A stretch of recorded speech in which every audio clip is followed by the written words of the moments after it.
Hola, bienvenidos a un episodio más del podcast Bienestar al Descubierto. Soy el Dr. Donald Vega, director y fundador del método 10K de Philosophy. Y hoy quiero hablarles sobre un tema en el que yo insisto muchísimo cuando hablamos de manejar el estrés, y es que en realidad yo no lo voy a hablar. Quien lo va a hablar es mi invitado, una persona a quien estimo, Edgar Ortiz. Edgar Ortiz fue compañero mío del colegio.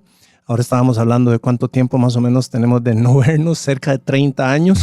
Y Edgar tiene 20 años de experiencia como profesor de yoga y además lidera una escuela y ha formado, no sé, ahorita nos va a decir más de 200 personas como instructores. Entonces hoy vamos a tener una conversación que considero muy importante como uno de los grandes ingredientes para poder lidiar con una vida altamente estresante, en donde el estrés empieza a cavar profundo en condiciones crónico-degenerativas que tal vez ni siquiera podríamos tener idea que están asociadas con ella. Y una de las buenas formas de manejarlo es a través de la meditación, respiración, yoga, que creo que esto se puede unir en un solo concepto. Edgar, bienvenido y muchas gracias por estar acá. Donald, un gusto. Comentábamos ahorita sí que hace rato que nos asustaba pensar cuántos años ya que no nos veíamos, ¿verdad? Sí. Y que nos conocíamos hace rato. Y bueno, recuerdos de esa etapa en el colegio, recuerdo que en esa época pues ambos estábamos muy metidos en deporte y en ejercicio, y aquí estamos 30 años después hablando sobre el ejercicio y la salud y el bienestar. Entonces, un gusto, gracias por la invitación.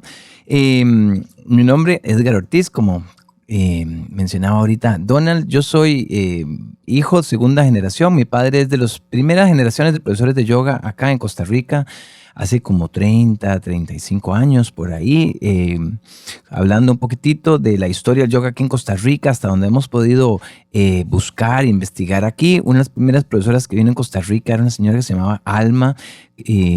Sabemos que venía de Nicaragua, discípula de un maestro, Laferrier, que es un maestro francés que estuvo viajando por Latinoamérica, estuvo en Venezuela, Costa Rica, México, y después hizo un ashram en Venezuela y estuvo muchos años por allá. Entonces hace como unos 40 años existe ya el yoga en Costa Rica, probablemente un poquito más, a través de una institución que se llama la Gran Fraternidad Universal. Todavía existe acá, se dividió en algún momento como la Gran Fraternidad Universal de la línea solar y la línea lunar. Y como comentábamos ahorita, hace unos 15 años, le comentaba a Donald aquí, un pequeño grupo de profesores nos unimos y decidimos, bueno, organicemos un poquito aquí el yoga, organizamos un Festival Nacional de Yoga. Entonces hace como unos 15 años, creo que fue 2008, nos reunimos y el primer proyecto fue hacer el primer Festival Nacional de Yoga. Hicimos legalmente la asociación, presidente, vicepresidente, tesorero, vocal, todos los puestos de lo que es legalmente se establece una asociación, y organizamos el primer Festival Nacional de Yoga, creo que fue 2009, en el CENAC, ¿verdad? En la antigua Fábrica Nacional de Licores, donde está actualmente el Ministerio de Cultura. No teníamos idea cuánta gente iba a llegar, y bueno, para nuestra sorpresa llegaron con unas 500, 600 personas, y no teníamos idea. Para nosotros fue muy exitoso, primera vez que organizamos un festival, y a las 8 de la mañana cuando abrimos puertas ya habían filas de cientos de personas allá afuera. Entonces, bueno, por varios años se realizó el Festival Nacional de Yoga ahí, 2009, 2010, 11, 12, creo 4 o 5 años más o menos estuvimos ahí. Llegó a tener una audiencia como de 1,000 personas al día. Llegamos a tener una muy buena convocatoria. Cambiaron en algún momento algunas políticas de seguridad en el Centro Nacional de Cultura, entonces ya no se podían hacer eventos masivos de más de 300 personas, tuvimos que cambiar de lugar, y en otros lugares pues no hemos tenido tanta convocatoria, pero aquí hemos seguido con la Asociación Nacional de Yoga. Yo ahorita soy miembro activo de la Asociación Nacional de Yoga, y que busca promover y difundir las enseñanzas del yoga, ayudar a los profesores de yoga en Costa Rica. Y hace unos 15 años, 2008, abrí una escuela de yoga que se llama Yoga Mandir aquí en las inmediaciones de la Universidad de Costa Rica. Entonces hace 15 años estamos aquí dando clases, una escuela, tenemos clases regulares. La escuela, el nombre completo es Yoga Mandir, Escuela de Yoga y Masaje Tailandés. Entonces esos son como nuestras dos ramas, el yoga y el masaje thai, que están muy vinculados. Inclusive el yoga, el masaje tailandés se le llama como un yoga pasivo, se le conoce también. Y tenemos una escuela de formación, hemos formado alrededor de 300 profesores de yoga aquí en Costa Rica. y en yoga y en masaje tailandés. Entonces, de hace 15 años damos clases regulares, damos formación para certificar profesores como profesores de yoga. Tenemos una formación de 300 y 400 horas que se hace una vez al año y tenemos los cursos también certificados de masaje tailandés con maestros nacionales e internacionales. Un poquito eso es como lo que hemos estado trabajando estos años. Ok. Edgar, ¿qué es yoga?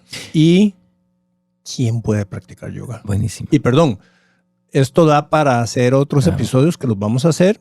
Podemos hablar un poquito de manera general. Te puedes ir por una línea entendiendo que hay varias y después porque es tan interesante que de verdad lo podemos explotar mucho en otros episodios. Claro. ¿Qué es yoga? Perfecto. Entonces, una pregunta esencial. Bueno, si vamos a la palabra yoga y a su etimología, que viene del sánscrito, que es uno de los idiomas más antiguos que existen, la palabra sánscrito significa refinado o puro el lenguaje, la palabra sánscrito. Entonces, en su etimología, la palabra yoga viene de yuj, que se escribe Y-U-J. En sánscrito. Y esa palabra tiene muchas connotaciones diferentes y a lo largo de la historia ha ido cambiando mucho. Y como vos preguntabas muy bien, hay muchos tipos de yoga, ¿verdad? Hay muchísimos tipos de yoga. A veces pensamos que existe solo un tipo de yoga o solo un método, solo una tradición. Y realmente hay muchos métodos y dentro de estos métodos hay muchos submétodos, digamos, ¿verdad? Y también cuando preguntas de dónde viene, épocas y todo, aquí hay muchos textos ya ahora escritos, está investigando mucho, hay muchos investigadores nuevos que se han escrito textos muy buenos. Aquí tengo un libro de Swami Satyananda Sarasvati que se llama Las bases del yoga, el origen del Hatha Yoga, los natas y su expansión en Occidente. Este es un libro de los más completos que hay en español, de la editorial Kairos, de un escritor español. Habla mucho sobre el tema de la evolución del yoga. Entonces, viene diferentes vertientes, tienen un poquito versiones diferentes exactamente del origen del yoga, pero algunos de los textos principales a donde se encuentra por primera vez la palabra yoga, por ejemplo, siglo IV en el Katha Upanishad, es uno de los primeros libros a donde encontramos la palabra yoga. Y por ejemplo, aquí tengo un textito que quiero leérselos, donde habla un poquito como de la filosofía, de la visión del yoga desde el punto de vista muy espiritual, ¿verdad? Donde se concibe el alma, la palabra alma en Atman, en sánscrito se llama Atman, y les voy a leer este textito que viene de este texto, que dice así, dice, considera el Atman como el amo de un carro, al cuerpo como el carro, al intelecto como el conductor y a la mente como las riendas. Los sentidos, dicen los sabios, son los caballos. Entonces estamos hablando aquí como una carreta que es llevada por esos caballos y hay unas riendas, hay un conductor. Dice, los sentidos, dicen los sabios, son los caballos. Los objetos de los sentidos es el camino. Los sabios declaran que el Atman, es el alma, cuando se haya unido al cuerpo, los sentidos y la mente, es el que experimenta esa experiencia.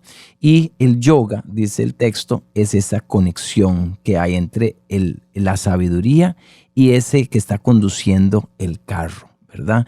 Entonces, en el yoga se habla de que de nuevo, hay muchos aspectos o visiones diferentes del yoga. Una de las escuelas principales se llama Patanjali, un autor que es del siglo II después de Cristo. Y él define el yoga en sánscrito.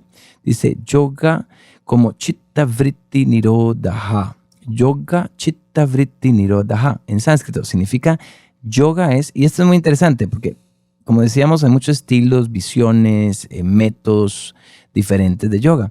En este sentido es como lo que podríamos llamar como yoga clásico, donde define el yoga como yoga chitta vritti nirodha, significa el control de las fluctuaciones de la mente. Ahí está hablando del yoga de un punto de vista muy mental o muy psicológico, digamos, donde yoga es como el poder enfocar la mente en una cosa sin distracción, ¿verdad? Entonces, eso es uno de los enfoques, de los tantos enfoques que hay del yoga, como más general, más clásico, más tradicional. Y este autor después dice cuáles son las fluctuaciones de la mente. Ahí entra procesos mentales como la memoria, entra otros procesos mentales como el sueño, la duda y otros procesos mentales diferentes. Este autor Patanjali, este es de nuevo como el yoga clásico, es como de hace 1800 años más o menos. Plantea un concepto que se llama los kleshas, que yo lo describo como la psicología del yoga, que habla como de los elementos que son los causantes del dolor, ¿verdad? Entonces, cuando nosotros en el curso hablamos del tema de la filosofía del yoga y hablamos del por qué surge el yoga, la razón del por qué del yoga, hay una palabra clave en sánscrito que es dukkha. Y dukkha significa dolor, sufrimiento, aflicción. Entonces, aquello que no nos hace sentir bien. Entonces, este autor Patanjali plantea como las causas de dukkha, de aflicción, de sufrimiento, lo que se llaman los kleshas. Entre esos kleshas está, por ejemplo, la aversión, que es el rechazo, y el apego, que es como estar obsesionado porque quiero algo y porque pienso que eso algo es lo que me va a hacer feliz. Y el rechazo es el otro lado de la moneda, porque siento que ese algo me hace más bien infeliz. Entonces, eso es muy, como desde un punto de vista muy psicológico, digamos, del yoga, ¿verdad? Aquellas cosas que nos atraen y aquellas cosas que rechazamos. Que puede presentarse, por ejemplo, en cosas como comida. A veces hay cosas de comida que me gustan, cosas que no me gustan, y algo que me gusta me da mucho apego, ¿verdad? Y como quiero. Y aquello que no me gusta, no me sabe bien, no me da placer, ¿verdad? A los sentidos y al paladar, lo rechazo. Entonces, desde el punto de vista del yoga, lo que buscamos es cómo entender nuestra relación con nuestro pensamiento y con las cosas, más allá de ese apego o ese rechazo hacia las cosas. Ok, mencionabas ahora algo que surge del dolor. La naturaleza del ser humano, implícitamente hay dolor, así como placer. Y creo que para plantear la siguiente pregunta la voy a poner en contexto. Sabemos que las personas, cuando están experimentando un fuerte dolor, acuden a un ser superior por asistencia. ¿Ok? Aquí estamos hablando de que el dolor es la creación de un método para poder lidiar con ese dolor. Creo que estamos hablando básicamente de lo mismo. Entonces, ¿hay alguna manera en donde yoga no sea compatible con religión? Y la razón por la que lo digo es porque puede ser, y sí lo he escuchado, que hay personas que piensan que estar haciendo algo que tiene que ver con energías internas, con chakras, de pronto no es de Dios y por lo tanto excluye un comportamiento en donde pudiera relacionarlo de alguna manera con la forma de ser en donde esa persona es muy religiosa. Entonces, automáticamente, como decías, pone una barrera y dice, no puedo hacer esto, no lo podría hacer porque no va con mi religión. ¿Cómo se maneja eso? ¿Y es necesariamente así? Bueno, gracias por esa pregunta que es clave. Entonces, uno de los grandes interrogantes es si yoga es una religión o no es una religión y qué tan compatible o no compatible o contradictorio puede ser con una práctica religiosa. Un video que vi de una maestra que se llama Indra Devi, que es una de las maestras más importantes en la historia. Por un lado, por ser mujer, porque fue una de las primeras mujeres que enseñó yoga, que por muchos años, todavía hace 100 años en India, era relativamente prohibido a las mujeres practicar yoga, aunque sí existían mujeres que practicaban yoga, pero no era muy aceptado por una cultura que es muy conservadora y tal vez, digamos, un poco patriarcal, como muchas otras, ¿verdad? La cultura de la India, donde las mujeres no se les daba como un papel muy importante en la religión y en la práctica del yoga. Bueno, esta maestra Indra Devi, hay un video muy bonito de ella, en una entrevista donde ella dice, bueno, creer en Dios es opcional. Entonces ella lo pone así, me pareció como muy bonito. Donde, bueno, en yoga, por ejemplo, ahora que hablamos de la filosofía del yoga y Patanjali, desde el punto de vista de este pensador o filósofo, él plantea que la creencia en Dios puede ayudar, pero que no es una obligación. Ahora, cuando hablamos de Dios, ¿cuál Dios? ¿Verdad? Que si soy cristiano, que si soy musulmán, que si soy hindú, que si tengo que creer en los dioses de la India, que Shiva, Brahma y todos los otros dioses de la India, que son cientos o miles, ¿verdad? Entonces, podemos percibir a Dios como un concepto, algo muy trascendental, de algo que es sagrado, que es divino, y ahora que hay tanto conflicto religioso y guerras entre diferentes países y religiones diferentes, creo que lo más importante es como concebir que cuando creemos en Dios y en la espiritualidad es siempre que crea lo opuesto, es más bien lo que nos aleja de Dios y de la espiritualidad. Entonces, si tenemos un concepto de Dios muy amplio, ¿verdad? Y no necesariamente ligado a una religión y a una creencia específica, nosotros absolutamente sin ningún problema podemos practicar en Dios, practicar yoga creyendo en Dios. Y incluso hay algunos practicantes de yoga que son ateos. Y eso no es problema incluso, ¿verdad? No se ve el hecho de ser un ateo como un problema. Aunque muchos textos plantean que la creencia en Dios es algo que puede ayudar. Y hay, ahora que hablamos como muchos estilos de yoga, hay un estilo de yoga que se llama Bhakti Yoga. Se escribe B-H-A-K-T-I, Bhakti. Se pronuncia Bhakti Yoga. Y Bhakti Yoga es un yoga, Bhakti se define como devoción. Entonces el Bhakti Yoga es un yoga devocional. Y para tener una devoción hacia Dios hay que creer en un Dios específico. Entonces en la India, por ejemplo, los practicantes de Bhakti Yoga pueden creer en diferentes dioses, como hay tantos en la India. Muchos creen, por ejemplo, en Krishna, puede ser en Shiva, pero los practicantes de Bhakti Yoga en gran medida son creyentes en este Dios que se llama Krishna, que es un avatar de Vishnu. El hinduismo es muy complejo, no me voy a meter ahorita en eso, porque el hinduismo es bien complejo. Pero lo que busca el Bhakti Yoga es como cultivar a través del amor y la devoción nuestra conexión con Dios a través de una práctica de yoga. Okay. Ahora, son yogas diferentes, ¿verdad? Entonces, si ahorita queremos como plantear qué tipos de yoga hay, qué diferencias hay, lo que en Occidente, aquí en Costa Rica, en Occidente, entendemos más como yoga, muchas veces es lo que se conoce como Hatha Yoga. Hatha Yoga. Y Hatha Yoga es toda aquella práctica que involucre el cuerpo físico. Y ahí vienen las asanas, las posturas, la respiración, la meditación. Todos estos aspectos son esenciales del Hatha Yoga, que es lo que más entendemos como yoga en Occidente y lo que más asocia a la salud en Occidente con yoga. Otros tipos de yoga que se conocen más en India es Bhakti Yoga, que es el yoga devocional, Raja Yoga, que es un yoga más mental, Dhyana Yoga es un yoga más de la práctica de la meditación, y todos estos yogas diferentes pues tienen prácticas y vienen de tradiciones diferentes. Y todos incluyen un componente de movimiento. Eso es una buena pregunta, no necesariamente. Okay. Entonces, por ejemplo, en el Bhakti Yoga no tanto, diría que en realidad no. En el Bhakti Yoga las tradiciones normales de Bhakti Yoga es canto de mantras, tener un altar, hay devoción, entonces los mantras son como ciertas plegarias específicas que se cantan hacia ciertos dioses específicos. Eso en gran medida, mucho del Bhakti Yoga, hay mucha filosofía en el Bhakti Yoga también. Es una práctica muy bonita, muy hermosa. Aquí en Costa Rica, desde hace décadas, 30, 40 años, existe el movimiento Vaishnava, que son también llamados los Hare Krishnas, y ellos son los que en su práctica son más específicamente Bhakti Yogis. Entonces ellos practican principalmente este yoga, que es el yoga de la devoción. El Raja Yoga es un yoga que es más de estar sentado, más introspectivo, más racional o intelectual, podríamos decirlo, más mental, podríamos decirlo en cierta manera. Y es el Hatha Yoga el que realmente involucra más el cuerpo y el movimiento. Ok. Ahora, para responder la pregunta que tal vez algunos pueden tener, ¿no son excluyentes entonces el practicar una religión y realizar yoga? ¿No está cometiendo pecado una persona al hacer yoga cuando tiene alguna práctica religiosa? Exactamente.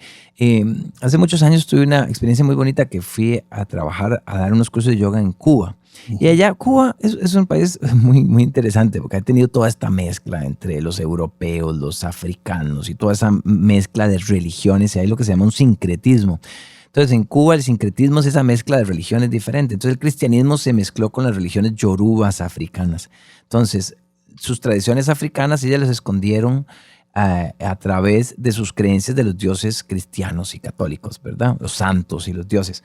Y es muy interesante. Y cuando estuve en Cuba, me invitaron a dar una clase de yoga y los organizadores consiguieron una iglesia para dar una clase de yoga. Y yo, pero vamos a dar clase de yoga en la iglesia. A mí me sorprendió eso, ¿verdad? Y fuimos y el padre llegó y nos saludó. El padre era de tradición africana, el de raza negra completamente, era un padre de tradición católica.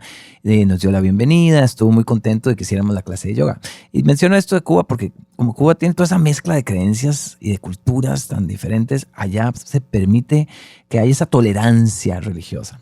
En Costa Rica, además aquí, pues Centroamérica, digamos, somos más conservadores en ese sentido, algunas personas, de creencia religiosa, cristianas, católicas, creen o piensan que la creencia o la práctica del yoga va en contra de sus prácticas religiosas, de su religión cristiana o católica, ¿verdad? Pero no son excluyentes. Inclusive algunos maestros dentro de la tradición yógica pueden incluir prácticas hacia Jesús y otras prácticas que son de tradiciones cristianas, ¿verdad? Había un maestro muy famoso que se llama Yogananda Paramahansa y él era muy creyente en Jesús, ¿verdad? Y él es uno de los primeros yogis, no los primeros, que el primero fue Swami Vivekananda en 1887, por ahí, que vino al Parlamento de las Religiones en Chicago. Pero años después, creo que fue como los años 30, años 40, que vino a América Yogananda Paramahansa, que escribe un libro muy famoso que se llama Autobiografía del Yogi. Hay una película también de él y todo. Él era muy creyente en Jesús, y entonces él en su altar tenía a sus dioses de la India y tenía también a Jesús. Okay. Entonces, la religión hindú en la India es muy interesante, es muy incluyente y es muy tolerante. Entonces, tratan de no rechazar otras tradiciones religiosas, sino más bien de integrarlas. Ok, hablabas ahora del Hatha Yoga, que incluye movimiento, que es el que creo que la mayoría de la gente tal vez acá conoce o relaciona con el concepto de yoga. Podríamos hablar de, si necesitas ampliarlo, me lo decís. 3 componentes principales: movimiento, respiración y meditación. ¿Cómo se unen estos 3 elementos y cuál es tu experiencia en una persona que inicia, tal vez por el dolor, buscando una solución a tal vez un alto nivel de estrés? ¿Y cómo evoluciona esta persona a través de la práctica del yoga? Claro. Entonces esos 3 elementos que mencionan, algunos autores llaman con los 3 pilares del yoga, ¿verdad? Que es la parte física, la respiración y la parte mental que implica la meditación.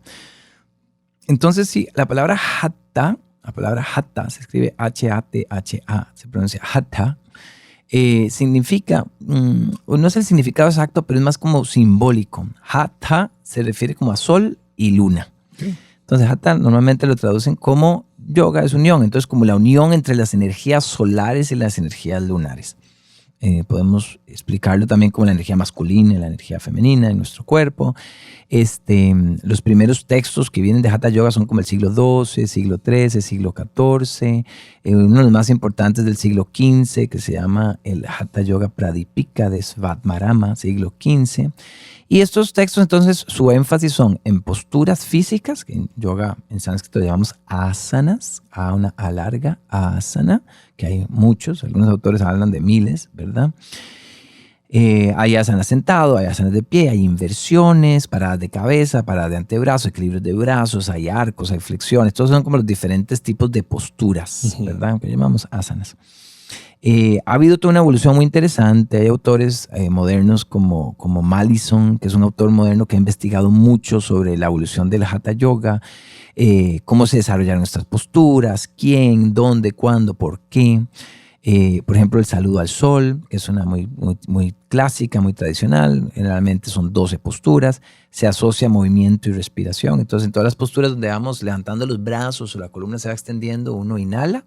Y las posturas donde uno se flexiona hacia el suelo, hacia las flexiones, se va con exhalación. Hay a veces en algunos movimientos hay retención del aire, que tiene ciertos beneficios fisiológicos también. Pero entonces hay cada movimiento, eso se llama una viñasa. ¿Verdad? No todas las posturas necesariamente se practican en viñasa, pero el concepto viñasa significa esa fluidez del movimiento conectando la postura con la respiración. Entonces, inhala, se levantan los brazos, exhalo, bajo las manos al suelo, inhalo, llevo una pierna atrás, exhalo, llevo la otra pierna atrás, vamos a un perro mirando hacia abajo, inhalo hacia perro mirando hacia arriba, exhalo, bajo hacia el suelo, Bhujangasana, que es cobra. Entonces, hay toda una secuencia clásica y tradicional. Entonces, hay estilos de yoga que tienen un énfasis en la parte física de las asanas. El pranayama son los ejercicios de respiración. Entonces, en los ejercicios de respiración se trata de trabajar una respiración más consciente. En general, la idea básica importante o como esencial en yoga habla mucho de alargar la respiración, trabajar la respiración de diferentes maneras. Kumbhaka son las retenciones, hay Kumbhaka, o sea, retención en inhalación o Kumbhaka en exhalación, que cada una tiene sus beneficios. Y la exhalación es muy importante. Por ejemplo, se ha hecho mucha investigación ahorita moderna con el tema del efecto de la respiración en el sistema nervioso. Entonces, cuando hablamos del sistema nervioso parasimpático, para la respuesta de relajación, que es a donde venía tu pregunta sobre el tema del estrés, ¿verdad? De la ansiedad. Por ejemplo, algo súper básico, esencial en yoga, que trabajamos siempre en la clase, más hacia el final de la clase, es alargar las exhalaciones. Entonces, cuando uno comienza a alargar las exhalaciones, se activa el sistema nervioso parasimpático, el nervio vago que anda por todo el cuerpo, que inerva glándulas, órganos, músculos, corazón, pulmones. Comienza a activarse la respuesta parasimpática del sistema nervioso y eso favorece la respuesta de relajación. Entonces, se sabe bien, está bien documentado, bien investigado, que prácticas de yoga con respiración nos van a ayudar a producir y a activar la respuesta de la relajación en el cuerpo y evitar la respuesta de fight or flight, ¿verdad? La respuesta del sistema nervioso simpático, que es lo que nos produce estrés. Ok.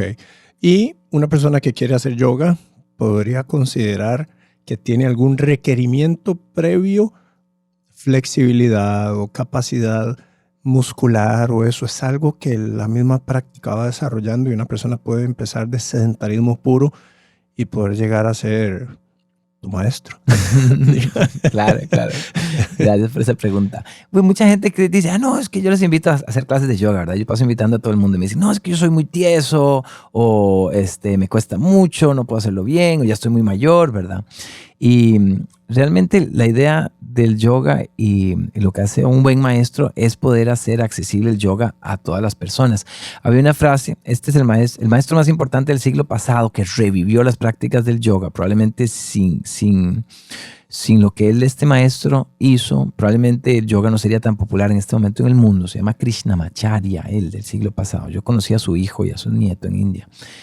Y él lo que decía es que el profesor debe adaptar el yoga a la gente y no adaptar la gente al yoga, en el sentido de que el yoga debe ser bien integrar a la gente y bien incluyente y no excluyente.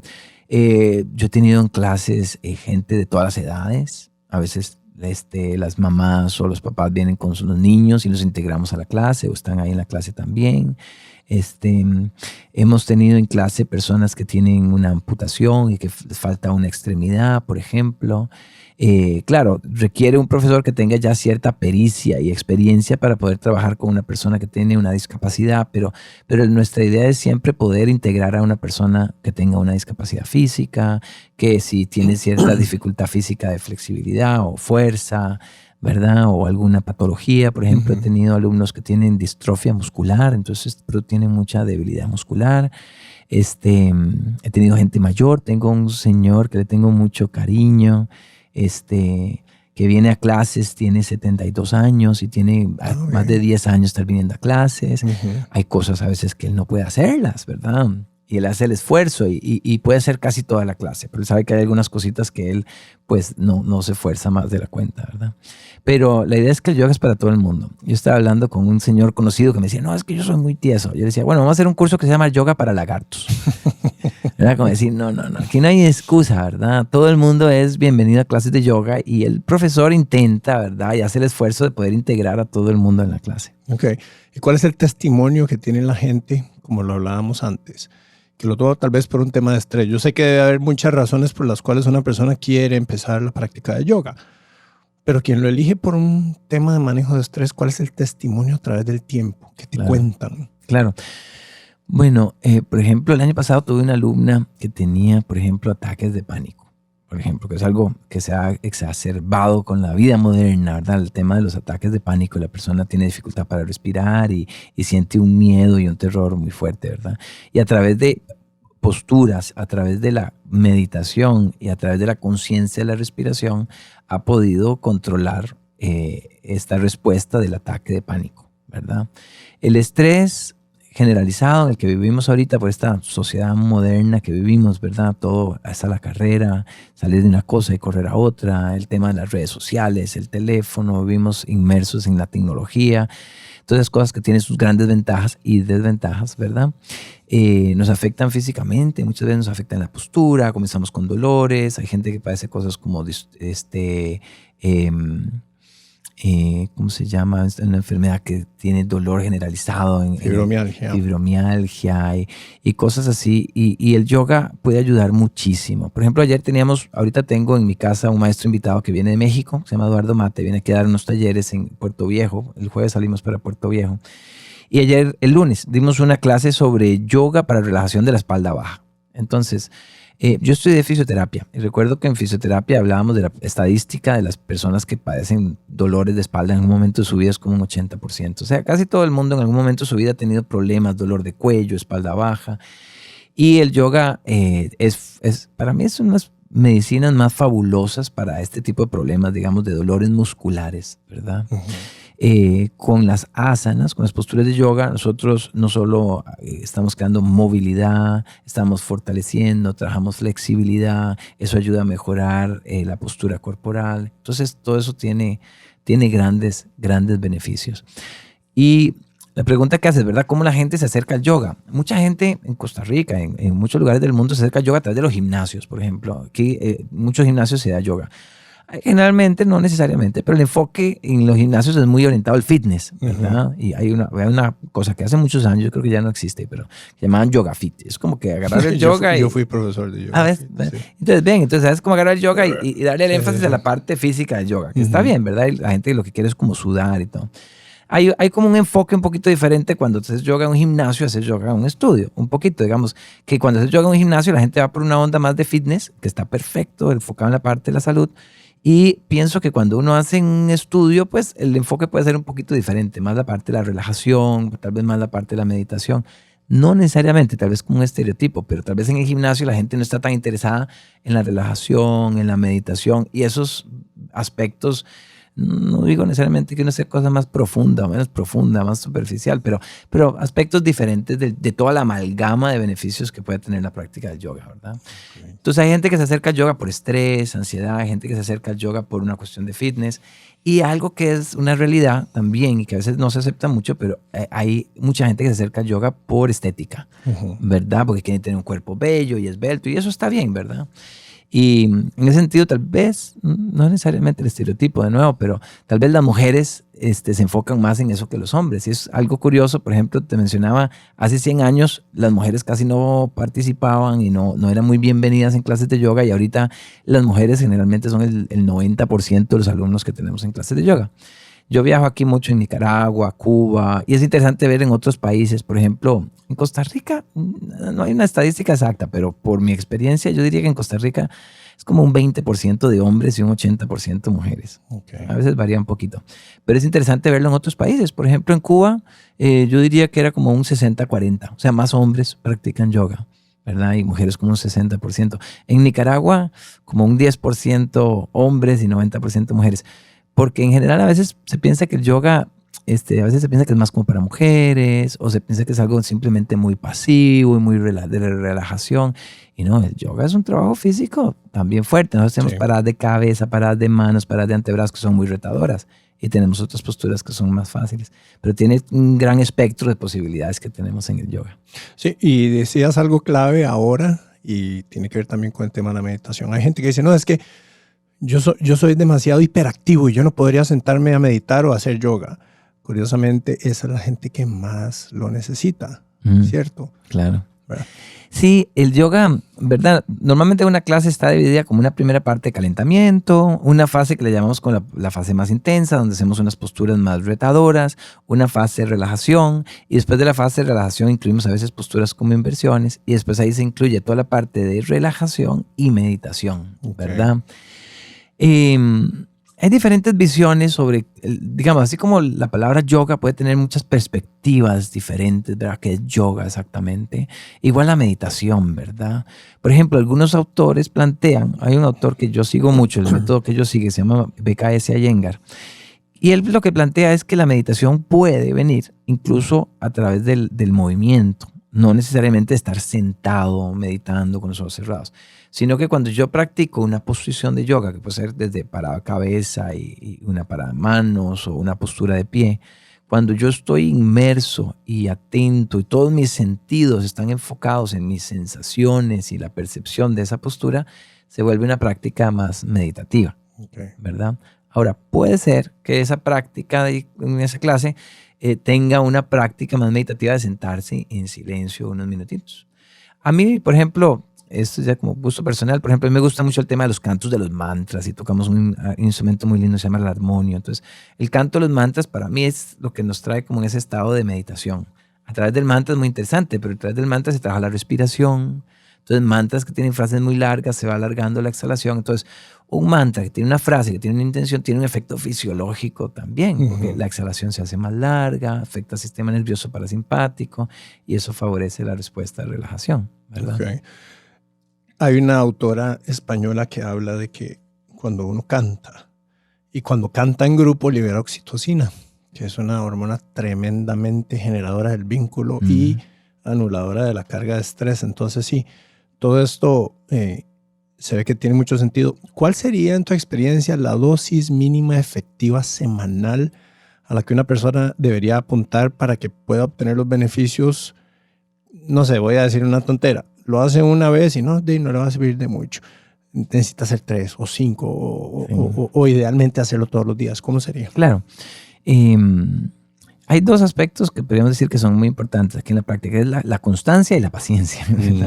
Porque a veces practicamos unas veces y no tenemos paciencia. Así como cuando voy al gimnasio y hago 2, 3 veces y digo, no, es que esto no me está sirviendo para nada, ¿verdad? O cualquier cosa. Entonces hay que tener constancia, ¿verdad? Algunos textos, hay un texto, este texto de Patanjali en un sutra que se llama el Sutra 1.12, dice que hay que practicarla por un periodo prolongado, de forma ininterrumpida. Digamos, como un poco estricto en ese sentido. Lo ideal es llegar a tener una pasión por la práctica, porque también yo cuando estudié fisioterapia y trabajaba con ejercicio terapéutico para clientes, y yo le decía a un paciente, decía, ese ejercicio tiene que hacerlo todos los días y tal. Mi experiencia es que uno no hace las cosas si no las disfruta, ¿verdad? Todo, así como ando al gimnasio, quiero hacer ejercicio, quiero comer bien. Si no disfruto ese proceso, si bien hay un poquito de etapa de sacrificio, de disciplina y de control de mis sentidos, ¿verdad? Y de fuerza de voluntad, tiene que haber un poquito de eso. En el fondo también tengo que tener una pasión y un disfrute y un placer a través de la práctica. Entonces, si yo disfruto la práctica, yo voy a practicarlo más. Si yo veo a un paciente que le pongo un ejercicio, es una tarea, tiene que hacer esta tarea 3 veces al día y todo, y le da pereza y no lo hace un mes después, está igual. Pero si la gente disfruta realmente de esa práctica, es más fácil que haya una disciplina y haya una constancia. Entonces, eso es esencial. Entonces, encontrar un buen maestro, encontrar una buena tradición, porque hay muchas tradiciones y estilos diferentes. Hay gente que le gustan ciertos estilos como el Ashtanga, que es muy físico, muy acrobático, diría incluso, que es una práctica muy fuerte, muy orientada hacia el fitness, muy buena, muy rica práctica, ¿verdad? Hay gente que le gusta esa práctica. Yo diría que gente más joven debería inclinarse. La Ashtanga se desarrolló en teoría para adolescentes, para gente muy joven, pero hay gente más mayor que practica Ashtanga también. Y hay otras prácticas que son más pasivas y que son más hacia la meditación. Entonces hay como espectros diferentes, pero lo ideal es llegar a encontrar una práctica que te guste, que lo disfrutes, que te apasione con eso. Y eso va a hacer que practicarlo todos los días sea más fácil. No estoy diciendo que es necesario practicarlo todos los días. Yo diría que lo ideal mínimo es por lo menos unas 2 o 3 veces a la semana. Okay. Yo me inclinaría, por ejemplo, me acuerdo cuando hablamos del tema del ejercicio terapéutico, que había un maestro que decía, bueno, dígale a su paciente que tiene que practicar 4 veces a la semana. Por si falló una, practicó 3. Pero si le digo a alguien, practique 3, si falla una, practicó solo 2. Entonces, si yo le digo a alguien, bueno, ojalá por lo menos 3 veces a la semana, pero que eso oscila entre 2 o 3, va a llegar a tener efectos físico, mental, su postura, dolores musculares, su cuerpo se va a poner más fuerte, va a respirar mejor. Entonces, mi número sería 3. Okay. Pero si la persona está practicando por lo menos 2 veces a la semana, va a tener beneficios. Ok, perfecto. Contraindicaciones. ¿Quién no puede hacer yoga? Y pensemos en mujeres embarazadas. Claro. Entonces, como decíamos, yoga es muy, muy amplio. Y realmente yo diría que nadie tiene que limitarse el yoga de manera absoluta, ¿verdad? Hay contraindicaciones relativas. Por ejemplo, también hay que tener cuidado con gente que tiene presión alta. Hay posturas como inversiones, donde invertimos el cuerpo, entonces el corazón está por arriba de la cabeza y eso puede aumentar la presión intracraneal de la sangre, que llega más circulación a la sangre. Entonces hay gente que tiene problemas oculares, entonces tiene que tener cuidado con ciertas posturas, cosas así. Pero, de nuevo, el yoga se puede adaptar hacia cualquier persona y cualquier condición. Hay yoga para niños, hay yoga para adulto mayor, hay yoga para embarazadas. Ahora, si yo recibo en mi clase una embarazada, yo sinceramente prefiero no recibir embarazadas en mi clase, a menos que sea una persona que ya ha estudiado conmigo mucho tiempo y yo la conozca bien, o que sea una persona que ya tiene muchos años de práctica. Pero si es, a veces una mujer queda embarazada y en el proceso le recomiendan, métete a hacer yoga porque eso te va a caer bien, le va a caer excelente. Pero tiene que ser una yoga especializada para mujer embarazada. Porque, por ejemplo, la mujer embarazada, algunas contraindicaciones que no debería ser la mujer embarazada, torsiones muy fuertes porque aumentan mucho la presión intraabdominal, inversiones, ciertos tipos de respiraciones como Kapalabhati, donde se aumenta mucho la presión abdominal, son cositas que la mujer embarazada debería de evitar. Entonces, si está embarazada, debería buscar una maestra especializada en embarazo, en yoga embarazada para trabajar. Ok, perfecto. Esta es una pregunta personal que me interesa mucho saber. ¿Has en algún momento de tu práctica alcanzado lo que se define como la iluminación, aunque sea por un segundo? Bueno, la iluminación es un concepto muy, yo en mi opinión podría decir como utópico, digamos, en la práctica del yoga, ¿verdad? Como decir, ¿verdad? La iluminación. Yo creo que si nos ponemos metas menos pretenciosas o, ¿verdad? Grandilocuentes, digamos, como la iluminación, que incluso se cuestiona qué es la iluminación. O algunos maestros dicen, si alguien alcanza la iluminación, no lo va a decir, ¿verdad? Sí puedo decir que a través de la práctica de yoga he llegado a alcanzar estados de mucha paz y mucha tranquilidad. Y yo creo que si con esa meta, que podemos decir es sencilla, entre comillas, porque no siempre es sencilla alcanzar un estado de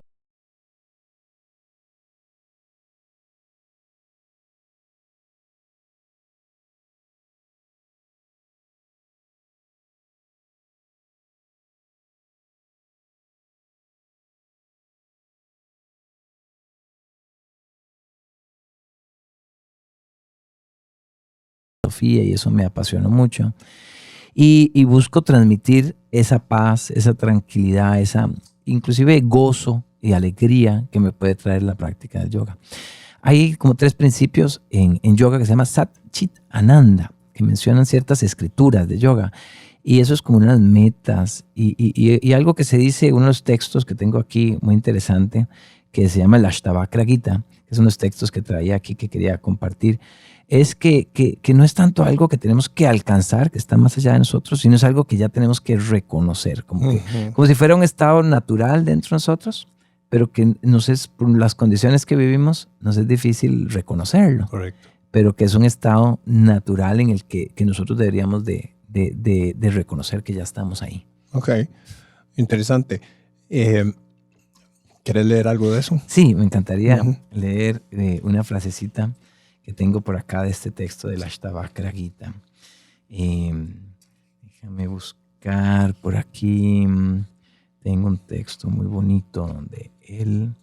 Ok, aquí está. Esto es un texto, es muy bello este texto, uno de los textos más bonitos. Esto es una traducción que me dio una maestra del texto que se tradujo por primera vez en español, Wendy Phillips, es de las traductoras en México. Y hace poquito hubo un congreso aquí, el Congreso Latinoamericano de Estudios de Asia y África, y ahí presentaron este libro, que es un texto que yo conocía allá en India.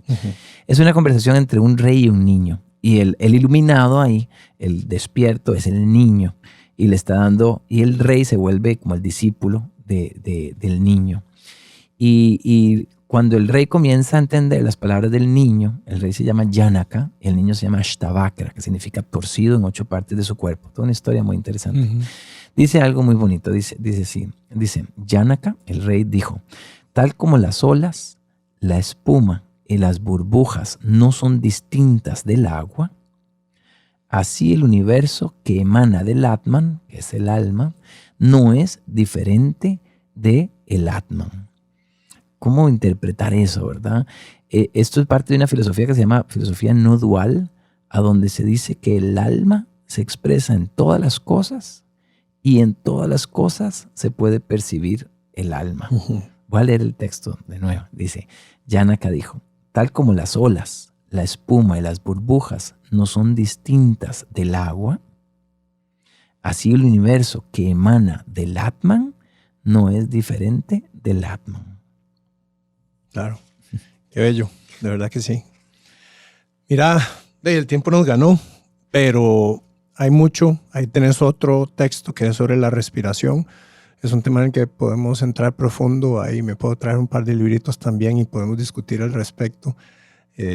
Obviamente desde la práctica, desde la parte fisiológica y todo eso que sí tiene enormes beneficios. Edgar, ¿dónde te consigue la gente? ¿Redes sociales, teléfono? Claro. ¿Cómo pueden saber de vos? Perfecto. Entonces, estamos ubicados en San Pedro, muy cerquita de la Universidad de Costa Rica, por la calle que llaman la calle de la Amargura. Hay una sodita que se llama Soda La U, 50 al Este. Página web, yoga-mandir.com. En Instagram estamos como yoga-mandir-cr. Repito, yoga-mandir-cr en Instagram. Y mi celular, por cualquier consulta pueden escribirme y con mucho gusto les puedo ayudar por cualquier cosa que les pueda servir. 8333-7002. 8333-7002. Edgar Ortiz en Yoga Mandir, aquí en San Pedro. Ok, buenísimo. Muchísimas gracias, Edgar, de verdad, por estar acá. No, un gusto. Y disculpa que a veces yo me emociono con el tema y no paro de hablar. No, es que para eso es. Bueno, ya saben, si usted es una persona que maneja altos niveles de estrés o quiere mejorar destreza física, también aprender sobre la meditación y la respiración, puede pensar en empezar con esta práctica milenaria. Y no duden en compartir este episodio. Recuerde que estamos también en YouTube a través de en el buscador poniendo Bienestar al Descubierto o en cualquiera de las plataformas de podcast. En Instagram estamos como Philosophy Nutrición, Facebook también y en la página www.philosophy.la. Muchas gracias y nos vemos en la próxima. Gracias, Edgar. Un gusto. Gracias por la invitación, Daniel.